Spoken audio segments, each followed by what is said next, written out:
Welcome to Badger Boost. I'm Badger. My caboose is outside. Today's little experiment is practicing welding. As I said in my introduction, I don't know how to do a lot of carpentry, welding, plumbing, electrical work, and that's fine. Like almost none. You might be on here wondering, where's the caboose? You know, it's just outside.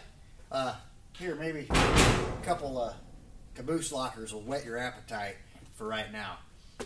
Basically, what I'm going to do today is some indoor projects because weather is kind of holding me up from being out there. Wind's blowing, it's spitting rain a little bit, and not a good time to be welding. So, what I'm going to do, I went to a junkyard, or actually I went to my buddy that works on automobiles, and he gave me, out of the junk pile, an old rotor. I changed my 2 rotors just the other day, so what I'm going to do, I'm going to make a little rack. Hopefully it'll work well, and on top of that, it's basically just a practice welding, so whenever I get up on top and inside of my caboose, whenever I get ready to actually do some patchwork, I'll actually have a little bit more experience. So a little bit of scrap, it's worth it to waste, you know, waste a little bit of rod, waste a little bit of wire, just to get some practice in, so I don't burn holes in my future home. So what I did first, since I got this out of the junk pile, it's really rusty, so I already took my wire wheel on my welder and I ground off all the surface rust so I can get good contact front and back. That way whenever I hook up my ground and I go to weld, it'll make good contact, and it'll be at least easier to start. Shout out to my old ag teacher, Bruce Trussell, out of Avalon High School. Thank you very much for the little that I remember of welding, and the YouTube videos that I've watched. It's been 4 or 5. I think I've got a general understanding. So if one man can do it, another man can. So let's get to work.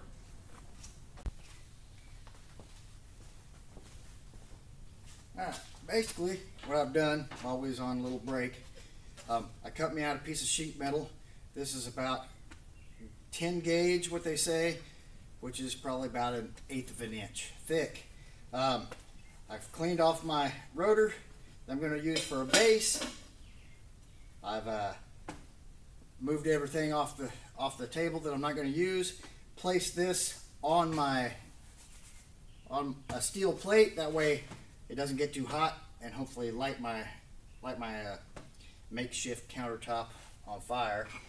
I've got my ground cable onto my rotor, onto the clean spot, and basically all welding is basically melting 2 metals together using electric current. That's all you're doing.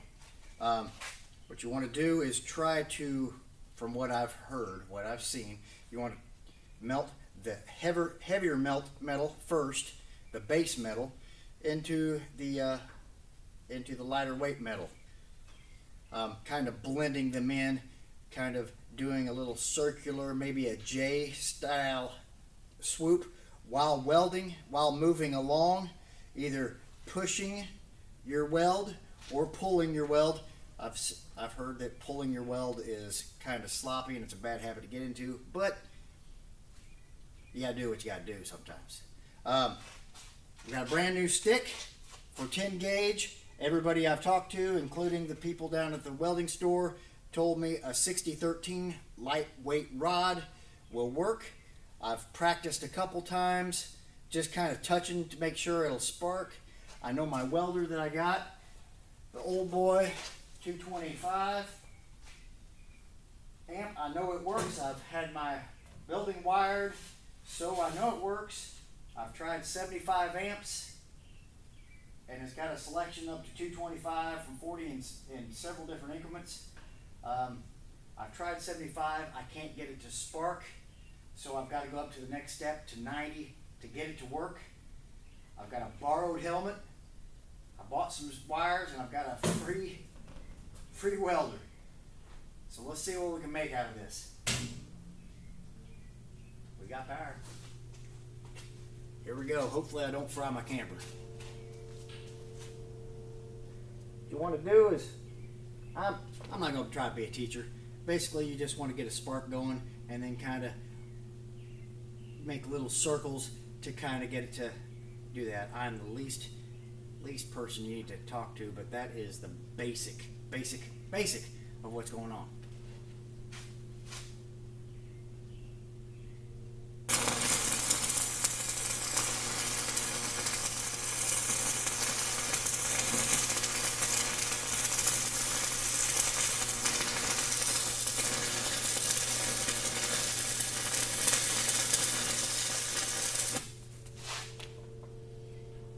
Well, it's stuck. Good enough. I'm going to shut off the camera and hopefully be able to tack the rest of this, trim down the corners, and weld around the rest of it.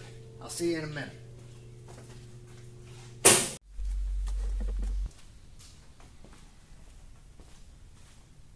Alright, well, I've welded a little bit on here. Two sides. One side doesn't look so well. The other side, yeah, I haven't knocked the slag off. I've got two sides to go, and I'm going to go ahead and weld those, and then I'll chip them off, brush them off, and let you see how well I'm doing so you can gauge whether or not you're better or worse or how you're doing.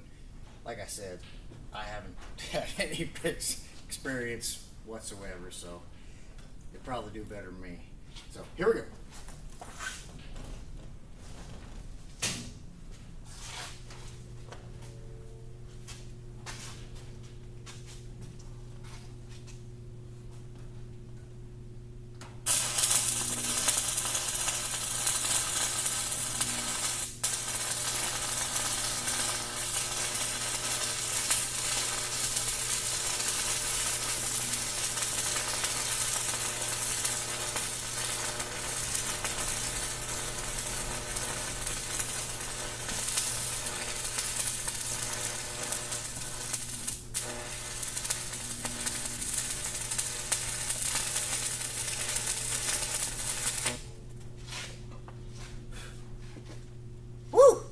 Started a flame.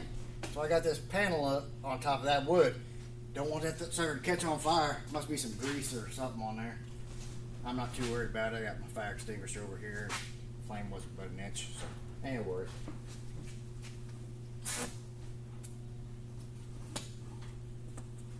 Sometimes I have a hard time starting these suckers. You might too. I don't know whether it's the angle or why.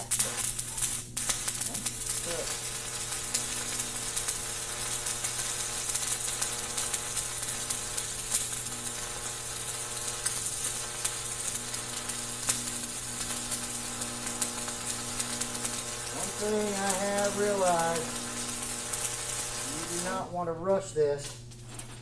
Even if you're running out of stick and you're don't try to catch it to the end yet. Try to take it to the end of that thing, because that's basically how you have holes.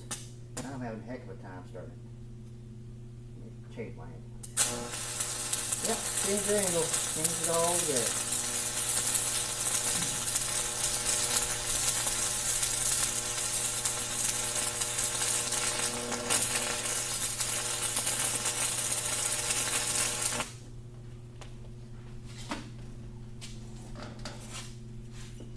I'll take it.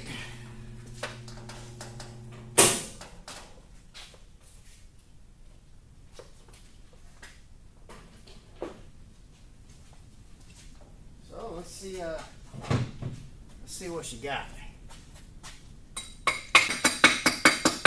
That one, first one that I did with the camera on.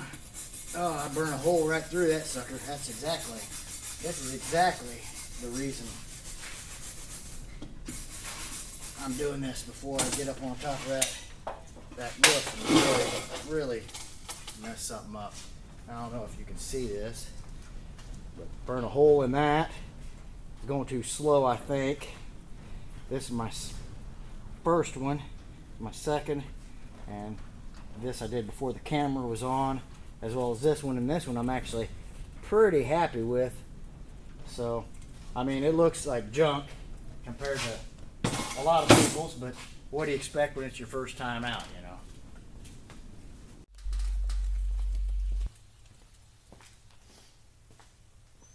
Alrighty, I'm back. Now, as you can tell, it's a little bit sunny. I went and borrowed a wire welder because I've read and heard from multiple sources that it is way easier to run. And I have tried one practice run since it, welded this peg on, and let me tell you, it's the difference between night and day. It's just point and click. So, what I'm going to do, I welded everything else. I welded all these support beams up with my arc welder, stick welder. I welded all this up here with my stick welder. I've got major splatter. I had to fill in huge gaps. I couldn't get it to quite get what I wanted out of it. So, I was lucky enough. Somebody was very gracious and willing to weld me a wire welder. And I'm going to use it and see if I can do any better with the last 3-4 pieces that I have left.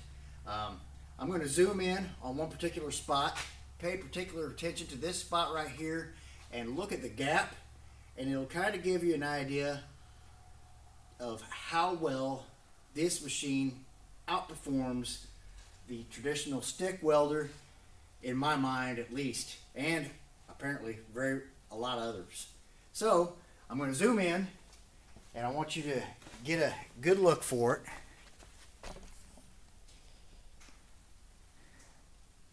And it won't even focus for me. Anyway, you can kind of see there's a good, I'd say a little bit over 1/4 inch, maybe a 3/8 inch gap in between this support beam and this rod that's going to be actually holding the weight. And in doing so, in welding this, I'll then grab a weight and show you exactly what I'm going to be doing with it. I just needed something cheap, something that'll be functional and give me some practice for future projects outside. Let's go ahead and give her a shot. Fire it up. Here we go.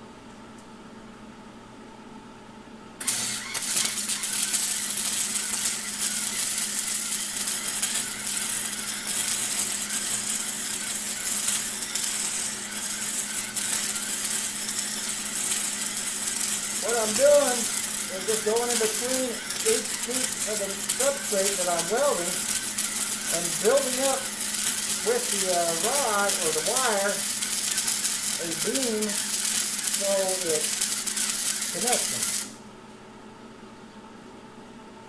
And it's connected. That easy. That was super easy. I had my magnets to hold my pipe in place so it doesn't shift on me while welding. Got my ground on just like before. Let's go ahead and do the top. Get this thing done.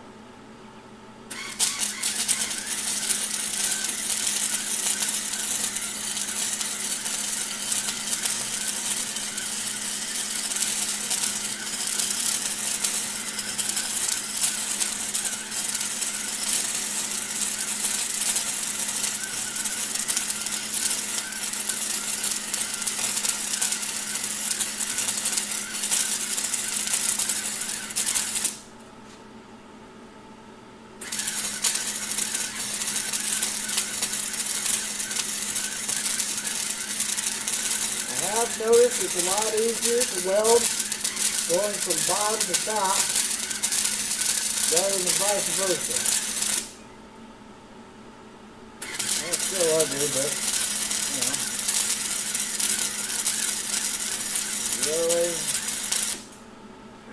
really makes it a lot easier. Finishes up this one little spot here. Well,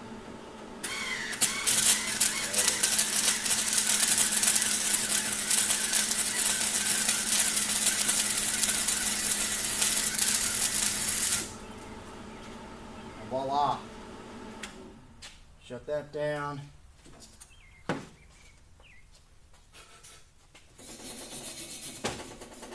this off. That doesn't look to hit my other one, but I tell you what, for what it is.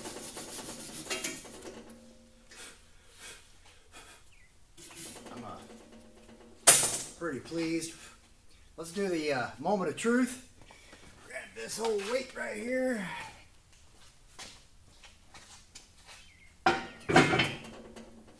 £35 like it's nothing. It's gonna be holding 70 all the time. You can't ask for better than that. And let's open up the garage doors and we'll let it air out.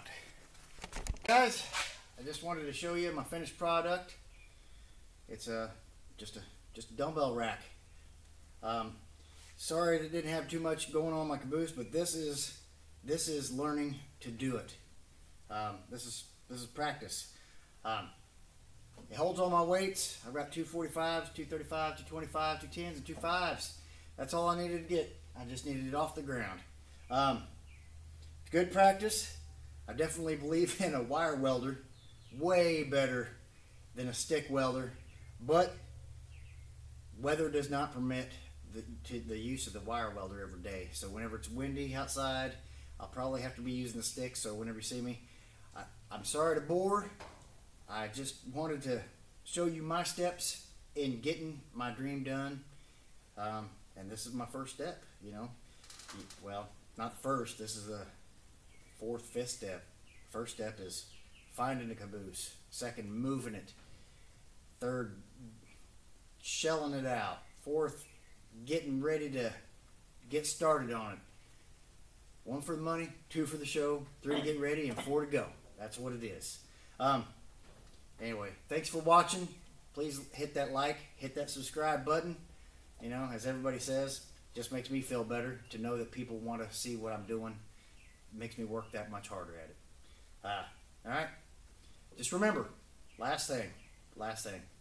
If one person can do it, another person can do it. So there you go.